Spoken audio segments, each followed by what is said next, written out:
Few people take Ron Paul seriously, and many of his views and presentation make him a clown-like candidate. Wow. I am glad he and Jon Huntsman, who has inconsequential poll numbers or a chance of winning, will not be attending the debate and wasting the time of the viewers who are trying very hard to make a very important decision. Welcome back, everyone, to the Laura Loves Liberty video blog. So, in the mainstream media over the last week, we went from Donald Trump completely trashing Ron Paul about dropping out of his wonderful debate that he was hosting in California, to now all but two candidates have dropped out. First, it feels great that everyone dropped out because he doesn't deserve to have the time of day with the Republican Party since he's such a flip-flopper anyways.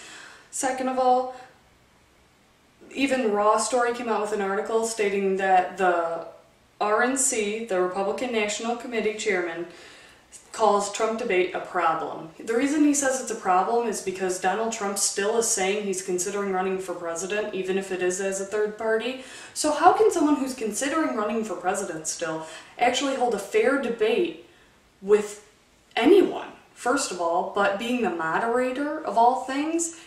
If he was still considering running for president, he should be up on the stage with the candidates instead of running the debate himself. I mean, even Saturday Night Live parodied it. After watching ABC's debate last night, they had all of the candidates' financial stats up on their website.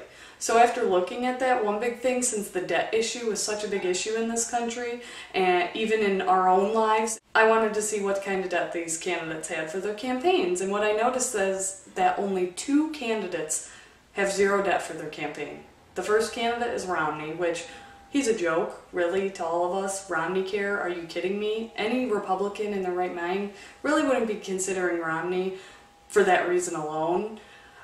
Second of all, or the second candidate is Dr. Ron Paul. He has raised a total of $12.7 million and has zero debt for his campaign.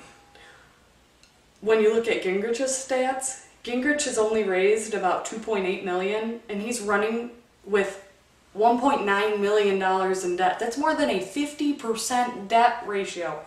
Really? Are you kidding? And you're going to be able to run our country with less debt than we have now. I want a president who's actually going to stand up for our rights and isn't going to be giving my future away basically for money, because that's essentially, with all this debt, we're going to be working to pay this debt off forever, essentially, if it continues down the road it is going. Also, Jon Huntsman hasn't even been forced by the FEC to report his financial stats, so we really don't know if only two of them have zero debt, but I would assume that it probably is only two. I mean, all of the candidates who have debt have more than $50,000 in campaign debt. I just want a president who's not going to continuously raise the debt in this country, the debt ceiling. I mean, we had issues with the debt ceiling just a few months ago, and of course, they raised it. So of course, we as working American people will continue to pay it off for the rest of our lives. My quote of the week is, "I know not what course others may take, but as for me, give me liberty or give me death." Patrick Henry. Those were just a couple of issues that I wanted to talk about this week. I hope everyone returns for the next episode of Laura Loves Liberty. I will see you next time.